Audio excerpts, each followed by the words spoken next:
اللهم صل على سيدنا ومولانا محمد المصطفى وعلى آله وصحبه وبارك وسلم صلاة وسلاما عليك يا رسول الله صلى الله تعالى عليه وسلم۔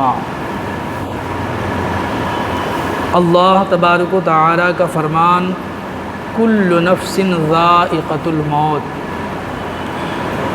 ہر نفس کو، ہر جان و جاندار کو موت کا مزہ چکھنا ہے۔ موت ایک ایسی حقیقت ہے، ایک ایسی مسلمہ حقیقت ہے کہ اس دنیا میں لوگوں میں، اللہ کے بندوں میں بہت سی چیزوں میں بہت سی اختلافات پائی جاتی ہیں، بہت اختلافات ہیں۔ اللہ ہی کی مخلوق ہے جس کا یہ عقیدہ ہے کہ کئی خدا ہیں، کچھ تو وہ ہیں جو خدا ہی کا انکار کرتے ہیں کہ خدا ہے ہی نہیں، معاذ اللہ، ہے نا؟ تو اختلاف ہے، کوئی کئی مانتا ہے، کوئی مانتا ہی نہیں ہے۔ انہی مخلوقات الہی میں، اولاد آدم میں ہم اور آپ خوش نصیب ہیں کہ اللہ پاک نے اپنے محبوب صلی اللہ علیہ وسلم کی رافت و رحمت کے صدقے ہمیں اور آپ کو وہ عقیدہ عطا فرمایا جو سچ اور حق ہے مصطفیٰ کریم صلی اللہ علیہ وسلم کے توسط سے، اور وہ ہے لا الہ الا اللہ۔ ہمارا عقیدہ اللہ ہے اور ایک ہی ہے، اللہ ہے اور ایک ہی ہے۔ جی، کئی ایک کا عقیدہ کیا کہ انیک ہے، کچھ کا عقیدہ کہ ہے ہی نہیں، لیکن حق عقیدہ کیا ہے کہ اللہ ہے اور ایک ہی ہے، اللہ کے سوا کوئی عبادت و بندگی کے لائق نہیں ہے۔ یہ ہے حق عقیدہ۔ اور پھر رسول پاک صلی اللہ تعالی علیہ وسلم کے تعلق سے ہمارا عقیدہ کیا؟ اسی رسول نے ہمیں دیا، محمد الرسول اللہ، کہ محمد صلی اللہ علیہ وسلم اللہ کے رسول ہیں، اللہ کے پیغمبر ہیں، اللہ تبارک و تعالی کے محبوب ہیں۔ یہ حق اور سچ عقیدہ ہے۔ تو کئی چیزوں میں اختلافات پائے جاتے ہیں بندوں کے درمیان، لیکن موت ایک ایسی مسلمہ حقیقت ہے کہ جس میں کسی کا کوئی اختلاف نہیں ہے، سب کا ایک ہی کہنا ہے، ایک ہی نظریہ ہے کہ مرنا ہے۔ جو خدا کو مانتا ہے اس کا بھی یہی نظریہ ہے، جس کا یہ عقیدہ ہے کہ خدا ہے ہی نہیں، اللہ ہے ہی نہیں، لیکن یہاں آ کے وہ بھی یہی کہتا ہے کہ مرنا ہے۔ موت سے کسی کو چھٹکارا نہیں ہے۔ یہ سچ اور حق ہے۔ بہت اختلافات پائے جاتے ہیں، گھر میں اختلافات ہیں، میاں بیوی میں اختلافات ہے، بال بچوں میں اختلاف ہے، کھانے پینے میں اختلاف ہے، پہننے اوڑھنے میں اختلاف ہے، چلنے پھرنے میں اختلاف ہے، لیکن موت ایک ایسی مسلمہ حقیقت ہے جس میں کسی کا کوئی اختلاف نہیں ہے۔ اور پیارے آقا کریم صلی اللہ تعالی علیہ وسلم کے توسط سے ہمیں یہ ملا کہ ہر نفس کو موت کا مزہ چکھنا ہے اور موت حق ہے۔ اور آقا کریم صلی اللہ تعالی علیہ وسلم کے حوالے سے ہم اہل ایمان کو یہ بھی ملا کہ موت اہل ایمان کے لیے تحفہ ہے، موت اہل ایمان کے لیے تحفہ ہے، اور تحفہ فرحت بخش ہوا کرتا ہے، تحفہ خوشی کا ذریعہ ہوا کرتا ہے، تحفہ خوشی کا ذریعہ ہوتا ہے نا؟ کئی مرتبہ بتانے کی نے کوشش کیا کہ اگر کسی کا کوئی دوست، ہم نوا، اقربا، رشتہ دار میں سے کوئی کسی کو اگر گفٹ پیش کرتا ہے، کوئی تحفہ اگر پیش کرتا ہے، تو یقیناً وہ تحفہ دیکھ کر کے، وہ تحفہ حاصل کر کے، اپنے ہاتھوں میں وہ تحفہ لے کر کے وہ خوشی کا اظہار کرتا ہے اور اپنے اندر وہ خوشی محسوس کرتا ہے وہ جی۔ تو جب پیارے آقا کریم صلی اللہ تعالیٰ علیہ وسلم نے فرمایا کہ موت اہل ایمان کے لیے تحفہ ہے، تو یقیناً وہ تحفہ ہے، چونکہ مصطفیٰ نے فرمایا ہے، مصطفیٰ کریم صلی اللہ علیہ وسلم نے فرمایا تحفہ ہے، تو وہ تحفہ ہے موت، کیونکہ اہل ایمان کے لیے موت رسول اللہ صلی اللہ علیہ وسلم کی اور جلوہ مصطفیٰ کی زیارت کرنے کا واحد ذریعہ ہے الحمدللہ، اور خوبصورت ذریعہ ہے۔ رسول پاک صلی اللہ علیہ وسلم کی زیارت کرنے کا ذریعہ ہے یہ، رسول اللہ صلی اللہ علیہ وسلم کے نور کی زیارت کرنے کا ہر ایک کے لیے، ہر مومن کے لیے ذریعہ ہے، وہ کتنوں گناہگار کیوں نہ ہو، مومن ہے، ایمان کے ساتھ اگر خاتمہ ہوا ہے تو الحمدللہ۔ میرے آقا کریم صلی اللہ علیہ وسلم کی تعلیمات میں سے یہ ہے کہ جب مردہ قبر میں رکھا جاتا ہے اور اقربا رشتہ دار جب دفنا کر واپس تشریف لاتے ہیں تو منکر نکیر عقیدے کے 3 سوالات لیے حاضر آتے ہیں۔ من ربک، ما دینک، ما کنت تقول فی حق ھذا الرجل۔ تیسرا سوال کہ تم اس مرد کے بارے میں کیا کہتے تھے، کیا کہتے ہو؟ نہیں کہتے تھے۔ کس سے پوچھا جا رہا ہے؟ جو اس دنیا سے چل بسا ہے، تو اس کا وہ عقیدہ پوچھا جا رہا ہے کہ تم جو اس دنیا میں تھے، عالم اسباب میں تھے، تو اس مرد کے بارے میں، اور اس مرد سے مراد رسول اللہ صلی اللہ علیہ وسلم کی ذات پاک ہے، رسول اللہ صلی اللہ علیہ وسلم کی ذات پاک ہے، کیا عقیدہ تھا تمہارا؟ اس وقت کے بارے میں نہیں پوچھا جاتا، اس وقت پوچھا جا رہا ہے اس دنیا میں رسول اللہ کے بارے میں کیا عقیدہ تھا۔ تم اپنے جیسا بشر سمجھتے تھے، تم بے اختیار سمجھتے تھے، تو الحمدللہ ہم اہل ایمان رسول اللہ صلی اللہ علیہ وسلم کو بشر جانتے ہیں، یہ عقیدہ ہے کہ بشر ہے، لیکن عام بشر کی طرح نہیں، بے مثال بشر ہے۔ رسول اللہ صلی اللہ علیہ وسلم کی ذات بے مثال بشر ہے۔ رسول اللہ کی بشریت کا انکار نہیں کرنا ہے، رسول اللہ بشر ہیں لیکن بے مثال بشر ہیں، ہے نا؟ رسول اللہ بے مثال بشر ہیں۔ ہمارا عقیدہ ہے کہ مصطفیٰ کریم صلی اللہ علیہ وسلم رحمت للعالمین، ہمیں یہ عقیدہ قرآن نے دیا ہے، ساری کائنات کے لیے سراپا رحمت ہے وہ۔ ہم محتاج ہیں، وہ مختار ہیں، ہم ضرورت مند ہیں، وہ اللہ کی عطا سے ہماری اور ساری کائنات کی ضرورت پوری کرنے والے ہیں۔ جی ہم ضرورت مند ہیں، ہم محتاج ہیں، اور اللہ کی عطا سے رسول اللہ صلی اللہ علیہ وسلم کائنات کی ہر ضرورت مندوں کی ضرورت پوری فرمانے والے ہیں۔ ہمارا عقیدہ ہے۔ اس وقت جب اشارہ ہوگا حاضر رجل، اس مرد کے بارے میں، تو ایک قول یہ بھی ہے کہ آقا کریم صلی اللہ علیہ وسلم کا گزر ہوگا قبر سے، رسول پاک صلی اللہ علیہ وسلم کا گزر ہوگا۔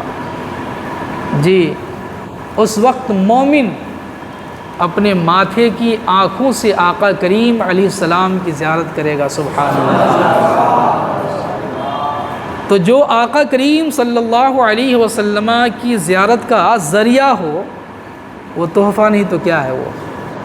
جی ہم گنہگاروں کے لیے اس سے بڑھ کے بھی کوئی تحفہ ہوگا کیا؟ جی نہیں۔ تو موت اہل ایمان کے لیے تحفہ ہے، موت اہل ایمان کے لیے تحفہ ہے۔ ایک قول یہ بھی ہے کہ جب تیسرا سوال ہوگا ما کنت تقول فی حق ھذا الرجل، اس مرد کے بارے میں کیا کہا کرتے تھے؟ جب بھارت میں تھے تو کیا کہتے تھے؟ سعودی عرب میں کیا کہتے تھے تم؟ جی سب سے سوال ہوگا نا، کیا کہتے تھے؟ تو اس وقت یہاں سے لے کر آقا کریم صلی اللہ علیہ وسلم کی گنبد خضرا تک جتنی دیواریں ہیں، جتنے پردے ہیں، جتنے آڑ ہیں، وہ سب کے سب ہٹا دیے جائیں گے، اور جہاں بھی کسی مومن کی تدفین ہوگی ان کی قبر سے لے کر آقا کریم صلی اللہ علیہ وسلم کی قبر شریف تک، روضہ مصطفیٰ صلی اللہ علیہ وسلم تک جتنے حجابات ہیں، جتنے پردے ہیں، جتنے آڑ ہیں، وہ سب کے سب ہٹا دیے جائیں گے، اور مومن اپنی قبر میں رہتے ہوئے آقا کریم صلی اللہ علیہ وسلم کی نور کی زیارت فرمائے گا۔ سبحان اللہ! بتاؤ کتنا حسین موقع ہے، کتنا حسین موقع ہے، کتنا بہترین ہے۔ آؤ موت کی تیاری کریں، موت کی تیاری کریں۔ وہ خوشی کوئی مومن کو کبھی ہو سکتی ہے جو خوشی مومن کو اپنے آقا کی زیارت میں ہوا کرتی ہے؟ نہیں ہو سکتی وہ خوشی۔ ایک بیٹی جب ماں کو دیکھتی تو خوشی ہوتی ہے، ایک شوہر اپنی بیوی کو دیکھتا ہے، ایک بیوی اپنے شوہر کو دیکھا کرتا ہے، ایک اگر شاگرد اپنے استاذ کو دیکھتا ہے، اور جب استاذ اپنے کامیاب شاگرد کو دیکھا کرتا ہے، ایک پیر اگر واقعی متقی پرہیزگار اگر ہے، پیر اگر واقعی متقی پرہیزگار ہے، تو جب کسی متقی اور پرہیزگار مرید کو دیکھتا ہے تو پیر کو خوشی ہوا کرتی ہے کہ اللہ پاک پوچھے گا ہم سے تو میں اپنے اس مرید کو پیش کر دوں گا کہ پروردگار عالم یہی میری زندگی کی کمائی ہے۔ واقعی اگر پیر ہے اور متقی ہو، پرہیزگار ہے تو، ورنہ آج کل کا المیہ ہے اور یہ سچ ہے، سن کے بھی دیکھ کر کے کسی کو تکلیف ہو سکتی ہے کہ عام طور پہ پیر حضرات کو، یا ہم کو، آپ کو، کسی کو بھی کہہ لیجئے، کسی کو ٹارگٹ کیا ہے، ہم سبھی نفس پرست ہیں، دنیا پرست ہیں، تو ہم سبوں کو خوشی ہوتی ہے کب؟ جب ہم کسی دولت مند کو دیکھتے ہیں، جب کسی پاکٹ بھرے کو دیکھتے ہیں تو خوشی ہوتی ہے کہ یہ بھیا آ گئے، یہ فلاں صاحب آ گئے، ہے نا؟ لیکن واقعی اگر کوئی متقی ہے، پرہیزگار ہے، اللہ کا سچا اور اچھا بندہ ہے، وہ جب محنت کرتا نا، اور اس کی محنت کا پھل اگر اللہ تبارک و تعالی کسی اچھے کی شکل میں عطا فرماتا ہے تو اس اچھے کو دیکھ کر اچھا خوش ہوا کرتا ہے، جی ہے نا؟ ایک استاذ اپنے کامیاب شاگرد کو دیکھ کر کے خوش ہوتا ہے اور فخر سے کہتا ہے کہ یہ میرا شاگرد ہے، جی یہ میرا شاگرد ہے۔ لیکن اگر وہیں شاگرد گھوٹالہ باز نکل جاتا ہے، اگر اخلاق اچھے نہیں ہوا کرتے، عادت اچھی نہیں ہوتی، کردار اگر اچھا نہیں ہوا کرتا ہے، تو کہیں نہ کہیں استاذ صاحب بھی جی جان چرانے لگتے ہیں کہ کہیں کوئی کہہ نہ دے کہ یہ آپ ہی کا استاذ ہے، چونکہ بدنامی ہے نا، کوئی کہہ نہ دے کہ یہ آپ ہی کے مرید ہیں، یہ ہے نا۔ لیکن اگر الحمدللہ اگر کوئی مرید، کسی پیر کا کوئی مرید اگر متقی ہو، پرہیزگار ہے، اگر دیندار ہے، اگر قرآن و سنت پر اگر عمل کرنے والا ہے، تو الحمدللہ پیر بھی فخر سے کہتا ہے کہ وہ میرا مرید ہے، وہ میرا مرید ہے۔ تب نہ یہ ایک واقعہ ہے کہ اعلیٰ حضرت رضی اللہ تعالیٰ عنہ کے جو پیر و مرشد تھے، ایک موقع پہ انہوں نے فرمایا، میں مختصراً بیان کرتا ہوں اس کے بعد تمام کرنی ہے، کہ اعلیٰ حضرت کے پیر و مرشد آل رسول مار ربی رضی اللہ تعالیٰ عنہ، بہت اونچی ذات، بہت عریف، بڑی ہستی، اچھی ہستی، ایک مرتبہ آپ نے ارشاد فرمایا کہ میں پریشان تھا، رب تبارک و تعالیٰ تو مجھ سے پوچھے گا، آل رسول تمہیں نعمت عطا فرمایا، زندگی دی، یہ نعمت دیا، وہ نعمت دیا، تم لائے ہو کیا؟ میں سوچ میں تھا، لیکن جب احمد رضا مجھے مل گیا، احمد رضا مجھے مل گیا، احمد رضا جیسا مجھے مرید مل گیا، احمد رضا جیسا زندگی کا پھل مجھے مل گیا، اب رب تبارک و تعالیٰ کی بارگاہ میں جواب مجھے مل گیا کہ رب پوچھے گا کہ آل رسول تم کو اتنی زندگی دی گئی، اتنی صبح و شام دی گئی، اتنے سال تمہیں دیے گئے، فلاں فلاں نعمت تمہیں دی گئی ہے، تم لائے کیا ہو؟ تو آل رسول فرماتے ہیں کہ میں اس وقت فخر سے کہہ دوں گا کہ جب رب تبارک و تعالیٰ مجھ سے پوچھے گا کہ آل رسول تم کیا لائے ہو، تو میں فخر سے جواب دوں گا کہ اے پروردگار عالم میں احمد رضا لایا ہوں، میں احمد رضا لایا ہوں۔ اچھے مرید اگر ہوں تو پیر کو فخر ہے، اچھے شاگرد اگر ہوں تو استاذ کو فخر ہے، اور کسی مہذب دیندار اور کسی پرہیزگار امام کو اگر پرہیزگار مقتدی مل جائے اگر، تو الحمدللہ وہ امام اپنے اس مقتدی پہ فخر کرتا ہے، وہ اس مقتدی پہ فخر کرتا ہے۔ تو پھر رسول اللہ صلی اللہ علیہ وسلم کی زیارت کا جو ذریعہ ہو تو پھر ہم اہل ایمان کے لیے تحفہ کیوں نہیں ہوگا؟ وہ یقیناً تحفہ ہے۔ آؤ موت سے ڈرنا نہیں ہے، موت سے ڈرنا نہیں ہے۔ کیا کوئی ڈرے گا اگر موت سے بچنے کی کوشش کرے گا تو کیا وہ بچ جائے گا؟ کیا موت سے بچنا نہیں ہے، بچنے کی کوشش نہیں کرنا ہے، اچھے اعمال کی طرف توجہ دینا ہے، اچھے اعمال کی طرف۔ وہ کام ہمیں کرنا ہے کہ موت ہمارے لیے تحفہ بن جائے، وہ کام کرنا ہے، وہ اچھے کام ہیں۔ اچھے کام اگر ہیں تو موت ہمارے لیے تحفہ ہے، اور اگر کام اچھے نہیں ہیں تو موت پھر ہمارے لیے تحفہ نہیں ہے۔ ہمیں اچھے کام کرنا ہے اور اللہ سے ملاقات کا شوق رکھیے۔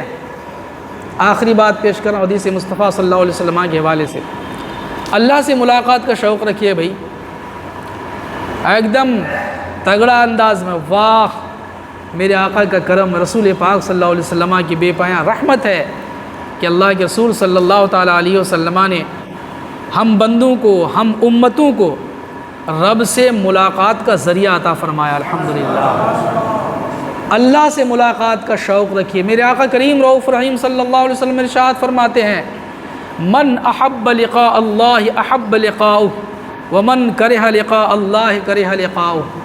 آقا فرماتے ہیں کہ جو اپنے رب سے ملاقات کو پسند فرماتا ہے، رب بھی اپنے اس بندے سے ملاقات کو پسند فرماتا ہے۔ سبحان اللہ، کیا دولت ملی مصطفیٰ کی نسبت سے اب ہے۔ آقا نے فرمایا تو رب سے ملاقات کا شوق ہونا چاہیے نا جی، اور ایک دم خوشی ہونی چاہیے، رغبت ہونی چاہیے، خواہش ہونی چاہیے بھائی۔ کیا یہ سچ نہیں ہے کہ ایک کمزور انسان اپنے کسی محسن سے اگر ملتا ہے تو خوشی ہوتی ہے اس کو نا کہ آج فلاں صاحب سے ملنے کے لیے جا رہے ہیں۔ پھر میں تقریب فہم کے لیے سمجھنے اور سمجھانے کے لیے بتاؤں کہ ماں بیٹی کا رشتہ کتنا خوبصورت رشتہ ہے۔ ماں بیٹے کا رشتہ خوبصورت تو ہے، لیکن بھلے اس دور میں نہ ہو، یہ ہماری کمظرفی ہے، محرومی ہے، لیکن ماں بیٹی کا رشتہ آج بھی خوبصورت ہے تقریباً زیادہ۔ اگر بیٹی کہیں باہر رہتی ہے اور ٹکٹ بن چکا ہوتا ہے، فلاں تاریخ کو ہمیں ٹرین پکڑنی ہے، وہ ایک ایک دن گزارتی ہے، خالی گن گن کے گزارتی ہے، خالی فلاں تاریخ آئے گی، آپ پھر اس دن جس صبح کو ٹرین پکڑنا ہوتا ہے، پلین پکڑنا ہوتا ہے، یا جو بھی سواری ہو اسے اختیار کرنا ہوتا ہے، تو اس کے دل میں کیا خوشی ہوتی ہے، وہ خوشی کیا محسوس کرتی ہے، اس بیٹی سے پوچھیے گا جی۔ خوشی میں مچلتی ہے، میں امی سے ملاقات کے لیے جا رہی ہوں الحمدللہ۔ آج تک تو فون سے بات ہو رہی تھی نا، اب 12 گھنٹے کے بعد، 4 گھنٹے کے بعد، 10 گھنٹے کے بعد امی کے پاس جا کے بیٹھوں گی، روبرو فیس ٹو فیس باتیں ہوں گی، دیکھوں گی میں اپنی امی کو، ہے نا۔ کیا خوشی ہوتی ہے ایک بیٹی کو ماں سے ملاقات، ایک ماں کو بیٹی سے ملاقات کرنے میں، ایسی ایک باپ کو بیٹے سے ملاقات کرنے میں۔ وہ الگ بات ہے کہ ہم اور آپ کم ظرف ہیں کہ ہمیں قدر کرنی چاہیے ماں باپ کی، ماں باپ کو دیکھ کر ہمیں خوش ہونا چاہیے نا، چونکہ ماں باپ کے احسانات ہم پر ہیں، ماں باپ کے احسانات ہم پر ہیں، تو ماں باپ کو دیکھ کر ہمیں خوش ہونا چاہیے۔ بہرحال بہت سے رشتے ہیں، بہت سے تعلقات ہیں کہ ایک جب دیکھتا ہے اپنے متعلق کو دیکھتا ہے تو خوشی ہوا کرتی ہے۔ بھئی یہ چند ٹکے کا نفع دینے والا ہو، نفع دینے والی ہو، ان سے ملاقات کریں تو خوشی ہو جی، ان سے ملاقات کی خواہش بھی ہو۔ اور جس نے ساری کائنات کی تخلیق فرمائی، جس نے اپنے فضل سے بے شمار نعمتیں عطا فرمایا، اور تمام نعمتوں کا سردار امام الانبیاء صلی اللہ علیہ وسلم کو ہماری اور آپ کی رہبری کے لیے ہمیں اور آپ کو عطا فرما دیا، بندہ اس رب سے ملاقات کی خواہش نہیں رکھے گا؟ خواہش رکھیے، شوق رکھیے۔ میرے آقا نے فرمایا من احب لقاء اللہ احب لقاؤہ، جو بندہ اپنے رب سے ملاقات کو پسند کرتا ہے، خالق کائنات اپنے اس بندے سے ملاقات کو پسند کرتا ہے۔ سبحان اللہ۔ میرے آقا کریم صلی اللہ علیہ وسلم نے آگے ارشاد فرمایا ومن کرہ لقاء اللہ کرہ لقاءہ، اور جو بندہ اپنے رب سے ملاقات کو ناپسند کرتا ہے، مکروہ جانتا ہے، رب تبارک و تعالی بھی اپنے اس بندے سے ملاقات کو پسند نہیں کرتا ہے۔ تو ہمیں وہ کام کرنا ہے جو کام رب کو پسند ہو، اور رب کو پسند یہ ہے کہ ہم بندے رب سے ملاقات کو پسند کریں۔ الحمدللہ، شوق رکھیے کہ ہمیں الحمدللہ اللہ تبارک و تعالی سے ملاقات کرنا ہے۔ اس کے لیے ذریعہ موت ہے، اور موت تحفہ تبھی ہمارے اور آپ کے لیے ہوگا، اہل ایمان مرد و عورت بچے بوڑھوں کے لیے ہوگا، جب زندگی کے لمحات اور ایام رسول اللہ صلی اللہ علیہ وسلم کی سنت و سیرت کی روشنی میں گزارے گا۔ من مانی گزارنے سے نہیں ہوگا، نفس پرستی میں نہیں ہوگا، شریعت کی پیروی میں ہوگا۔ شریعت جاننا ہے، دین جاننا ہے، دین پر عمل کرنا ہے، تو الحمدللہ جب زندگی ایسی ہوگی تو پھر ان کی موت تحفہ ہوگا، ان کی موت تحفہ ہوگا رسول اللہ صلی اللہ علیہ وسلم کی زیارت کا۔ تو آئیے ہم سبھی اپنی زندگی کو اس موڑ پہ لا کھڑا کریں، اس راستے پہ لائیں کہ جس راستے پہ چلیں تو ہماری موت ہمارے لیے تحفہ بن جائے، ہماری موت رسول اللہ صلی اللہ علیہ وسلم کی زیارت کا ذریعہ بن جائے۔ اللہ پاک اپنے محبوب رحمت للعالمین صلی اللہ علیہ وسلم کی رافت و رحمت کے صدقے ہم تمام اہل ایمان مرد و عورت بچے بوڑھوں کو اچھی اور سچی زندگی گزارنے کی توفیق سعید بخشے۔ انشاءاللہ العزیز ایک کے بعد دیگر درس ہوگا، اور پھر آگے بڑھتے جائیں گے یہاں تک کہ موت ہم پہ آپ پہ طاری ہو جائے گی، ٹھیک ہے؟ اس کے بارے میں بھی ہمیں جاننا ہے کہ اس وقت ہمیں کیا کرنا چاہیے، ہے نا؟ یعنی اگر میری روح نکل رہی ہے تو میرے آس پاس بیٹھنے والوں کو کیا کرنا چاہیے، پھر روح نکل جائے گی تو پھر کیا کرنا ہے، غسل دینا ہے، ٹھیک؟ جب غسل دے دیں گے تو کفن کی باری آتی ہے، جب کفن میں جب ملبوس ہو جایا کرتا ہے تو اب اہل ایمان پر ایک حق بنتا ہے نماز جنازہ پڑھنا، اس کے بارے میں جانکاری ہوگی، پھر نماز جنازہ ہو جائے گی تو پھر اس کے بعد تدفین کا مسئلہ آتا ہے، دفنانے کا معاملہ آتا ہے۔ تو شریعت نے ہر موڑ پر رہنمائی فرمائی ہے، ہر قدم پر شریعت کی رہنمائی ہے، ہر لمحے کے لیے رہنمائی ہے۔ تو انشاءاللہ العزیز ایک کے بعد دیگر آپ کا نکمہ خادم وہ پیغام جو ہمارے بزرگوں سے ملا ہے، کتابوں کی شکل میں درسگاہ سے جو حاصل کیا ہے، انشاءاللہ العزیز آپ کا نکمہ خادم آپ تک پیش کرنے کی کوشش کرے گا۔ آپ سے گزارش ہے کہ ان پیغامات کو عام کریں، ان پیغامات کو عام کریں۔ میرا یہ چینل مقصد الحمدللہ اللہ خوب بہتر جانتا ہے، مقصد یہ ہے کہ اس چینل سے ہمارے لوگ اہل ایمان اہل حق جڑیں اور دین سیکھنے کی نیک کوشش کریں۔ اللہ فضل فرمائے۔